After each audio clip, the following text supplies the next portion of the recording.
शिवजयंतीच्या दिनी दंगल, शिवभगिनीच्यावर अमानुष अत्याचार.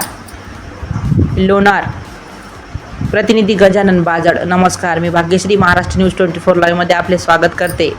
बुलढाणा जिल्हा तसेच तालुका लोणार ग्राम चिखला काकड या ठिकाणी शिवाजी महाराजांचा पुतळा बसवण्यावरून दोन गटात वाद निर्माण होऊन तुफान राडा. यामध्ये महाराष्ट्राची मणे शर्मेने खाली झुकेल अशी काळिमा फासणारी घटना घडली. या झालेल्या राड्यामध्ये शिवसेना उद्धव बाळासाहेब ठाकरे पक्षाच्या उपजिल्हा संजीवनीताई वाघ यांना या घटनेमध्ये प्रथम कपडे फाडून त्यानंतर त्यांना बेदम मारहाण करण्यात आली. तसेच त्यांच्या 2 वर्षाच्या मुलीला जवळपास 3 तास अपहरण करून लपवून ठेवण्यात आले. नंतर ती मुलगी 3 तासांनी जवळच्याच एका शेतामध्ये एका महिलेला आढळून आली. सर्व आरोपी फरार झालेले असून पोलिसांनी त्यांना तातडीने अटक करावी व कठोरात कठोर शिक्षा द्यावी अशी मागणी नागरिकांमधून होत आहे. हा वाद होऊन 3 दिवस झाले असले तरीही अद्यापही कुठल्याही प्रकारचा न्याय त्यांना अजून मिळालेला नाही. तसेच आपण बघत राहा, सरकार यांना न्याय मिळवून देणार की फक्त बघत राहणार, त्यासाठी आमचे नेहमीचेच ब्रीदवाक्य सुनो सरकार सुनो. महाराष्ट्र न्यूज 24 लाईव्ह प्रतिनिधी गजानन बाजड तसेच मी भाग्यश्री यांच्यासह आपली रजा घेते. भेटूया पुढील बातमी सत्रात. नमस्कार. आज आपण चिखला काकड या गावामध्ये बघू शकतो की इथे कशा पद्धतीने सर्वच पोलीस प्रशासन सुद्धा तिकडे दिसून राहिलेलं आहे आपल्याला. आणि त्याच्यानंतर त्यामध्ये जे नागरिक आलेले आहेत, जे मराठा समाज बांधव आलेले आहेत, इथे जन समुदाय पण आपल्याला बघायला मिळतो.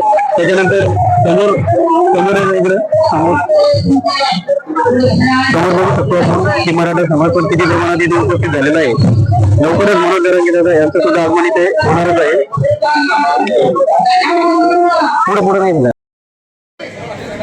सर्वांनी शेवटची विनंती करतोय, एखाद्या वेळेस जर आपल्या बांधवांचा तोल गेला तर आपल्याला पडता थोडी कमी असेल, त्यामुळे मी आपल्याला आग्रहाची विनंती करतोय, कुठल्याही मराठा बांधवाबद्दल झाला नाही पाहिजे. कालपासून आम्ही तुम्हाला सहकार्य करतोय. पोलिसांनी आपल्या शिस्तीत राहावं, विनाकारण शिस्ताचे भंग त्या ठिकाणी करू नये. आतापर्यंत तुम्ही शांत होतात, परंतु चुकीचे मेसेज पोलिसांच्या आमच्यापर्यंत या ठिकाणी पोहोचत आहेत.